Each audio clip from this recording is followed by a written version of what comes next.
are Locked On Packers, your daily Green Bay Packers podcast. Part of the Locked On Podcast Network, your team every day.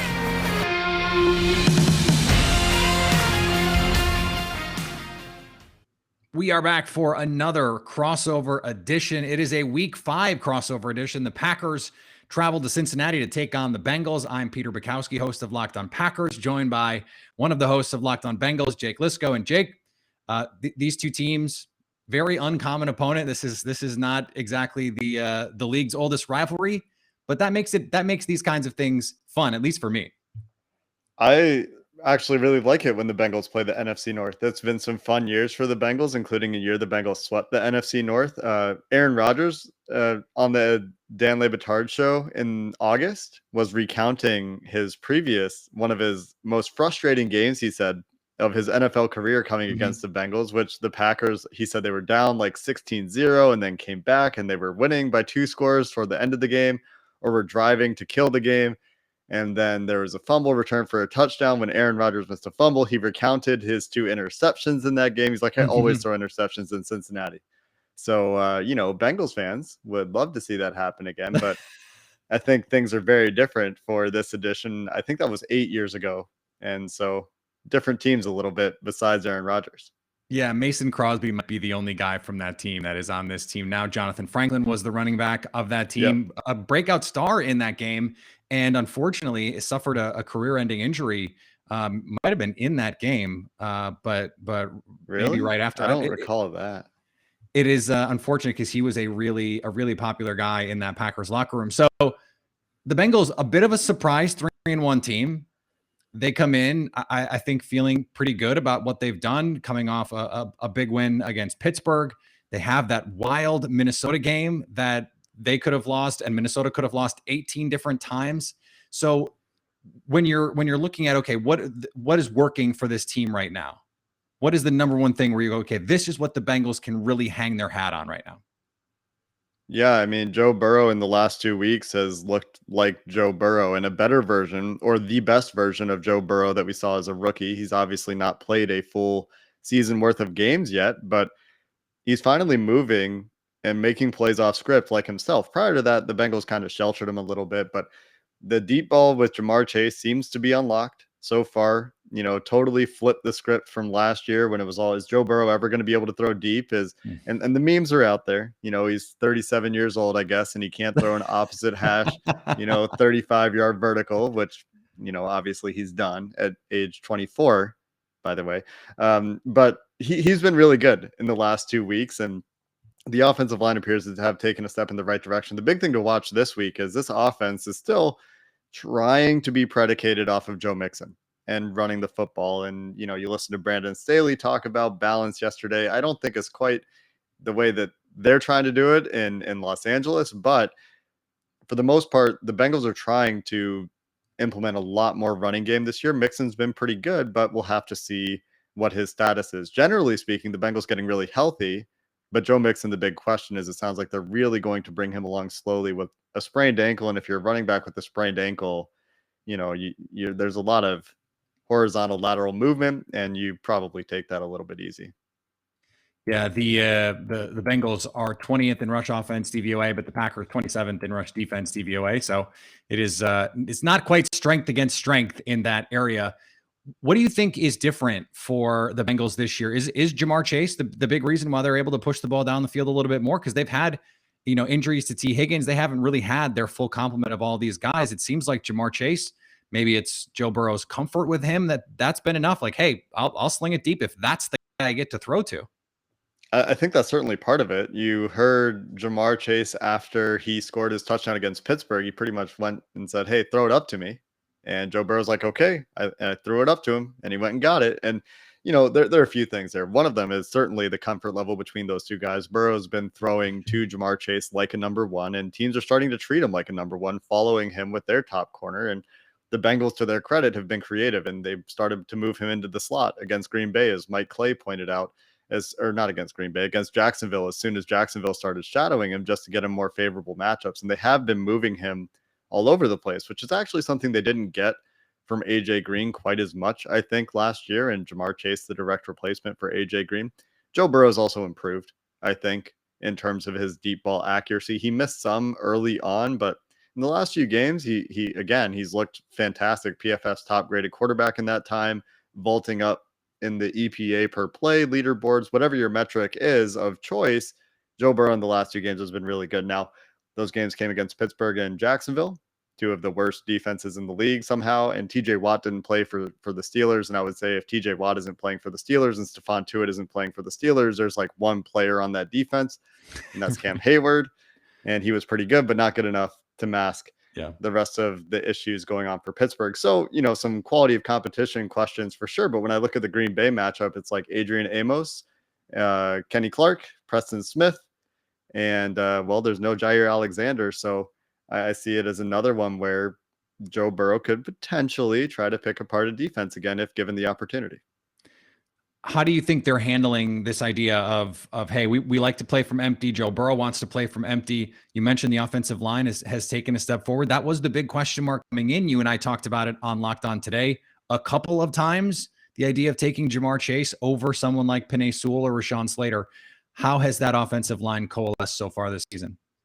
Well, the Bengals left tackle has been their best offensive lineman. Jonah Williams has been pretty good this year. I would call him a top, half of the league at least left tackle. And he's been the solid player that I expected him to be.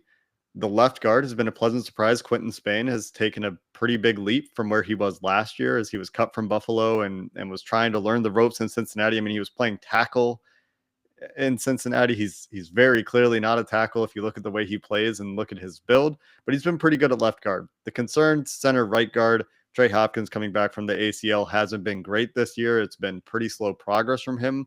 At this point, I'm starting to ask the question, have the injuries piled up too much for him? Because he's been dealing with them since coming out of Texas as an undrafted free agent and really slowly working his way into a starting job for the Bengals. Right guard Jackson Carman has had the job for the last 2 weeks. The rookie the Bengals picked, they trade back for and target in the second round very explicitly, and has left something to be desired, I think, of the run game. But as a pass blocker, I've actually been pretty impressed with his awareness, with his general movement ability.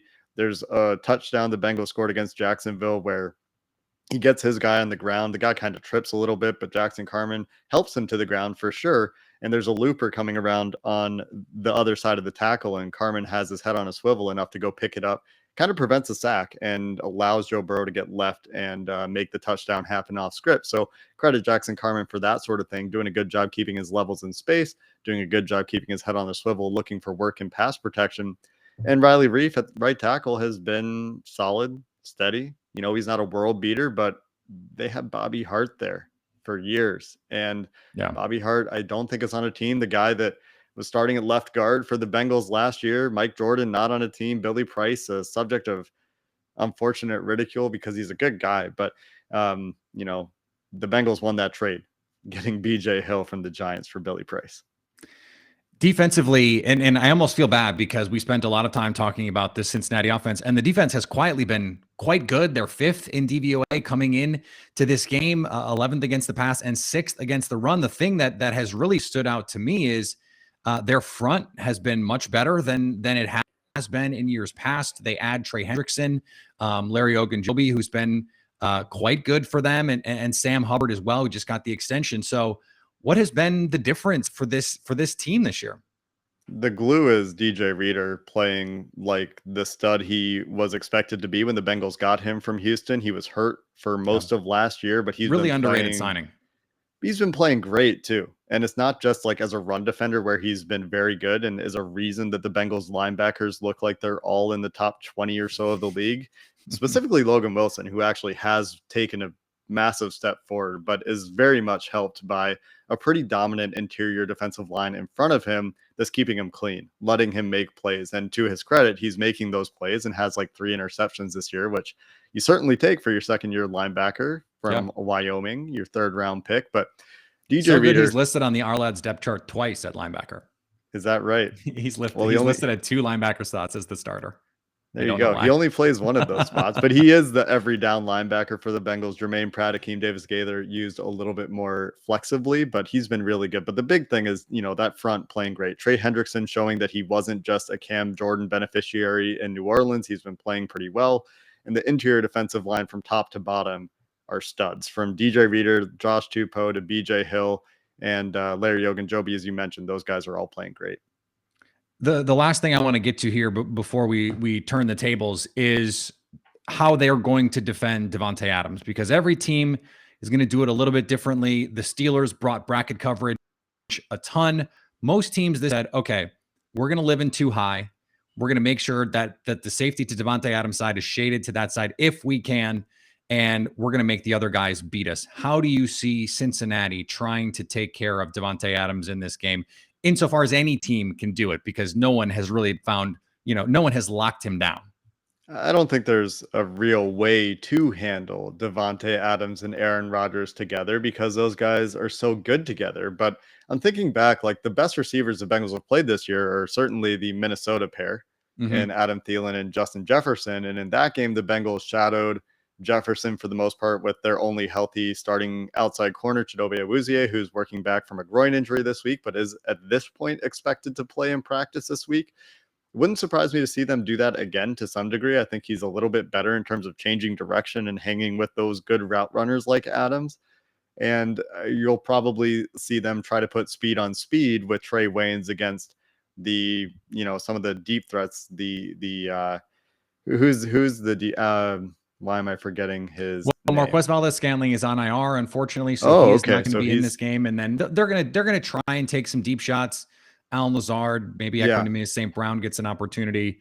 They had a play action shot play to Big Bob Tunyon against a corner that Roger just missed last week. So it's definitely an element of the offense that they're missing right now. I didn't realize Valdes-Scantling was hurt. That seems like it's kind of a big deal. It is a big deal. They were able to make up for it against the Steelers with Randall Cobb and some of that middle of the field stuff. So I think that probably necessitates some shuffling of how teams are going to want to play the Packers. But we only have really one game of evidence to tell us, and the Steelers are a unique beast because of what they're able to do with the way that they're multiple. So the Bengals have been very multiple this year as well. Just to point that out, they have been doing a variety of things. And Ricardo Allen getting back this week might mean you see a lot of 3 safety looks. The Bengals had 3 safeties on the field for like 21 plays against the Vikings in week 1, and Allen got hurt in that game. He coming back this week, you might see a lot of that depending on the personnel the Packers present them with to try to help with Davante Adams. All right, a lot more to come on this crossover edition. Locked on Packers, Locked on Bengals. We'll get to that in just a second. But before we do, let me tell you about our friends over at BetOnline, the number one place for you to get all of your sports gambling needs met. They've got a new interface. They do a terrific job getting all kinds of props, opportunities, everything you could want from a site where you put a little money down to make a little money as well. BetOnline has it there for you. Basketball right around the corner, plus a ton of football. Golf is never gone. It's never gone. We've got a big match coming up in Thanksgiving, Bryson DeChambeau against Brooks Koepka. So plenty of opportunities for you to make some money on all of the sports knowledge that you acquire as a listener to the Locked On Podcast Network. Use the promo code LOCKED15 to get, Locked On to get 50% deposit bonus. That's promo code Locked On to get that 50% deposit bonus when you sign up. Peter, let's talk about the Packers, shall we? I'm ready. So let's start with injuries because I'm not as up to date as I should be. I'm not as prepared as I should be for this particular podcast. But obviously, David Bakhtiari is not available right now. Elton Jenkins playing left tackle. How's the offensive line looking without Bakhtiari? Because Jenkins is a great player, but have they been challenged missing their stud left tackle? You know what's so interesting is they really haven't been. There's one or two miscommunications a game that lead to a sack with a lot of young players out there, and other than that, they've held up extremely well. Elton Jenkins, as you mentioned, the starting left tackle with David Bakhtiari out, then he gets hurt. He missed the San Francisco game and the Pittsburgh game. He's week to week. Every week, it's like, okay, we're going to give him the chance to get ready to play. It's killing him to not be out there. We'll see if this is the week that he can be good to go. In his stead, it's Josh Nijman, who has really played surprisingly well, surprising to me at least, how well that he's played. Nick Bosa got him a couple times early in that game, and he settled in. The Packers have found ways to chip. They bring Mercedes Lewis over, but they've really, rather than say, okay, we're going to go big in 12 and 21, and we're going to go play action and heavy, and we're just going to run it at you and go play action to protect our offensive line in pass protection. And they've gone the other way. They've taken Bengals route and said, we're going to go empty. And we're going to have 5-man protection. We're going to make you declare coverages, and Rodgers is going to get the ball out in a hurry. And that's what he's done. And what is so unique about that, Jake, is when you have Aaron Rodgers, he's the best 3-step deep ball thrower that I've ever seen. And his ability, he calls it a transition go. It's a quick set and throw over the top. He can throw the back shoulder to Devontae, he can throw over the top. When you have Marquez Valdes-Scantling, that makes it a little bit easier to have multiple options to make those plays on, but they're still able to push the ball down the field, even with some of those quick throws. If Elton Jenkins comes back, maybe we'll see a more traditional offense this week. They have John Runyon Jr. in there at left guard. He seems to be the guy that they want to go to right now. We'll see how they spread this thing out when David Bakhtiari does get back. But that's not the case this week. So they're going to have to figure it out. Rookie Josh Myers has been excellent. Top 10 in both pass block win rate and run block win rate. He has been terrific. Calls at the line of scrimmage, slide protections. He doesn't have to do a lot of that because Aaron Rodgers gets to do it. And so that's a nice place for a rookie to be. And Royce Newman at right guard, he's been terrific in pass pro, in run blocking. He needs to get stronger. You know, there's all of the scouting cliches about sand in his pants and all that kind of stuff. He needs to get a little bit stronger to move bodies. But they absolutely love this kid, and he looks like a gem on day 3. And then Billy Turner has had another really strong season. He was really good for them at right tackle last year after a middling season, I would say, at right guard in 2019. He's really found a home at right tackle, and the Packers are going to have some questions on whether they want to move Elton Jenkins to right tackle and Billy Turner to guard when David Bakhtiari gets back. Those are questions for another day, but by and large, this offensive group has done a good job in the pass protection game. In the run game, they're working on it. It sounds like a good problem to have, a problem that Bengals fans would love to have in the near future and may or may not. But has the running game or lack thereof been an impediment? I mean, it looks like the Packers are still putting up a lot of points. When did Marquez Valdes-Scantling get hurt? Is that going to be an impact this week? Because as an Aaron Jones fantasy owner, and you tell me that some of these interior offensive linemen have struggled with the run, and I'm thinking about DJ Reader and how good the Bengals have generally been against the run, Jacksonville Jaguars game notwithstanding, when they got by a lot of misdirection stuff and read option stuff. I'm thinking that Aaron Jones, I hope you get involved in the pass game as a fantasy owner. And from a Bengals fan perspective, I imagine they're all thinking, well, if they can't run, then maybe they can get after Rodgers. Yeah, 16th in rush offense DVOA for the Packers, and it would be their worst number since they were 17th in 2016 when things were so bad they had to convert Ty Montgomery to running back. Eddie Lacy got hurt. They had a ton of injuries in the backfield, and they had to convert Ty Montgomery. Ty Montgomery never converted back. There were some games where he was really terrific as a running back, but they were not a good running team. They've been a very good running team ever since. And so I think this is a little bit of a work in progress. Now, part of that is they play more empty than we've seen. And so they're just not running it as much. They abandoned the run almost immediately against the Saints. They said, against the Lions, we're not going to do that. Even if they play that too high coverage, we're just going to keep pounding it, because if you're going to give them those opportunities, they're going to keep doing it. Now, what's troubling, and I wrote about this for The Leap, a newsletter I write covering the Packers for your audience who doesn't know, the running game, despite those advantages, despite the fact that defenses are playing 2 deep safeties a lot against Green Bay, they've not been able to run the ball against those light boxes. And that is an issue. This last week, I think, was the best thing at getting A.J. Dillon more involved. And I think that's something we're going to continue to see. He actually had even carries to Aaron Jones this week. and was more productive as a runner. I know. So for fantasy owners of Aaron Jones, you're going, please don't do that.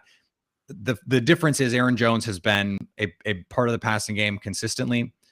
3 catches for 51 yards last week, I believe. And so he's going to continue to be a part of that offense. The difference is they have not let it hurt their ability to win throwing the ball.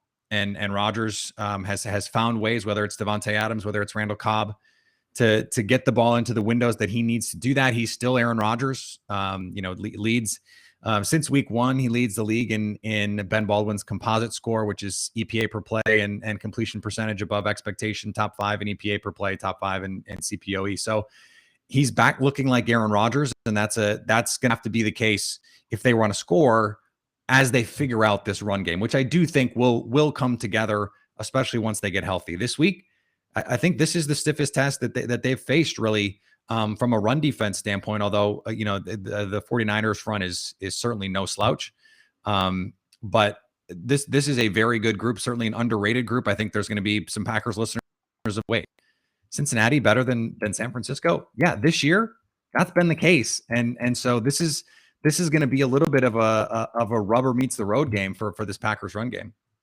It's going to be interesting to watch because there have been some big plays that have been called back for penalty, and maybe the penalty sprung some of those big plays, but maybe those calls don't go the Bengals' way, and those numbers look different because I think there's still some small sample size caveats that apply. Let's talk about the Packers defense really quick before we get out of here. No Jaire Alexander this week, I believe, is the expectation right now. Yep.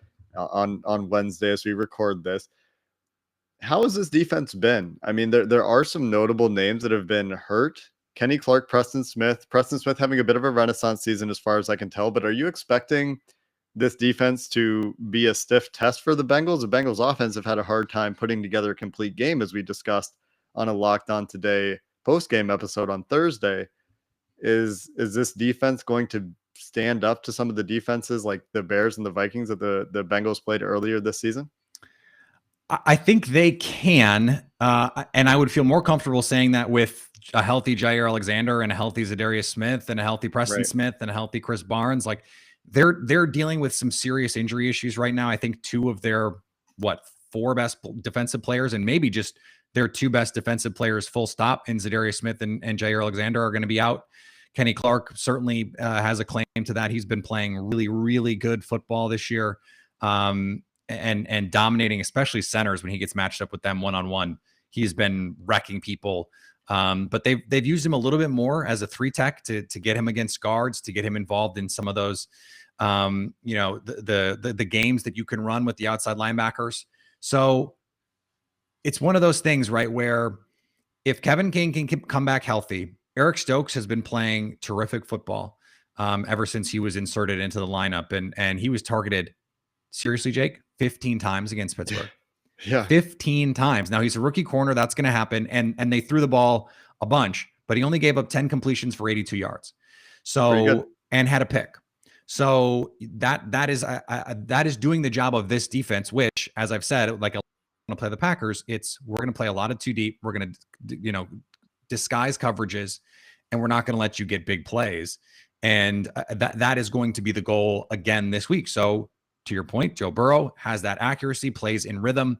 Can he find those matchups underneath and hit the shots when they're there? Because Big Ben had 2 opportunities to hit deep balls against the Packers that he couldn't do. He did hit the one. If the Bengals can hit those, I think they have a good chance. If they don't, it's going to be pretty difficult, because play to play, this Packers defense has been really, really stout, and they've been as disciplined and consistent as they've been in a while, plus the talent. So it's been frustrating when they do have these lapses, because the rest of the time they've looked pretty good. Yeah, it'll be interesting to see if the Bengals continue to try to run the ball, especially if Joe Mixon doesn't play against some of the 2 high fronts, because like the Packers, they've had issues running into light boxes with 2 deep safeties, and we'll see if that continues this week or not. The other thing that I'm very interested to see is how the Packers manage the Bengals' 3 wide receivers if T. Higgins is back this week. You mentioned 2 deep to try to help over the top, help keep the ball in front, but if you watch how the Bengals attacked the Jaguars last week, they did much the same, I think, for a lot of the game. And Tyler Boyd kept getting matchups with Miles Jack underneath and kept running these little, juke routes or sit and return routes, depending on what you want to call them. And the Jacksonville Jaguars just had no answer. Tyler Boyd was killing them underneath. And it'll be interesting to see how the Packers might answer that sort of attack where there might be some shots, but they're going to have to deal with Tyler Boyd too. And that's basically the same plan for the Packers, only in reverse, because Randall Cobb was that sort of zone beater against the Pittsburgh Steelers. If you're gonna say everything in front of us, then you need someone who in front of us, right, can make those plays. So to your point, Tyler Boyd, whip routes, whip return, all of those fun little things. That's where Randall Cobb lives too. It was just little slant routes, glance routes, deep over routes, just to create a little bit of separation, get him on a linebacker, get him, getting passed off. His touchdown was on a pass off backer to safety. And Terrell Edmunds, by the way, 4.47 Terrell Edmunds, like freak athlete Terrell Edmunds, couldn't carry him across the field. So he's looking pretty spry. So maybe it's a matchup of which slot receiver can play the best. I think this is a close game. I have this in that like 30-28 kind of range. I think there's going to be a lot of points. I think it's going to be an exciting game, sort of like the Vikings game was. Hopefully not quite as sloppy, where each team tries to give the ball away like 6 times in the final 2 minutes. But you never know. As Aaron said, weird things happen in Cincinnati for the Packers. So that is where I am. I have it Packers 30, Bengals 28. Yeah, I could see it. I don't make predictions, as listeners to my show know and hate. And we're missing James for that aspect of the show. I could see it being a close game. I think it's winnable for the Bengals. I also think Aaron Rodgers is the best quarterback they've played in 5 games, and it's not close at all. And so some of the things that maybe they got away with, they'll be tested a little bit more in that secondary this week by a very, very good quarterback. But as you said, weird things happen in Cincinnati, and I would like for some more weird things to happen because they're fun to talk about. But Peter, appreciate the conversation. Looking forward to this game this weekend, and in a lot of ways, the first big test for both of these teams. Division leaders. So it's the AFC North against the NFC North, and for King of the North. Well, let's throw back to Game of Thrones. It's King of the North time. Just in time for that Dragon show to come out. Anyway, that should do it for this crossover episode of the Locked On Bengals, Locked On Packers podcast. For Peter Bukowski, I'm Jake Liscow. Thanks for listening, and have a good one.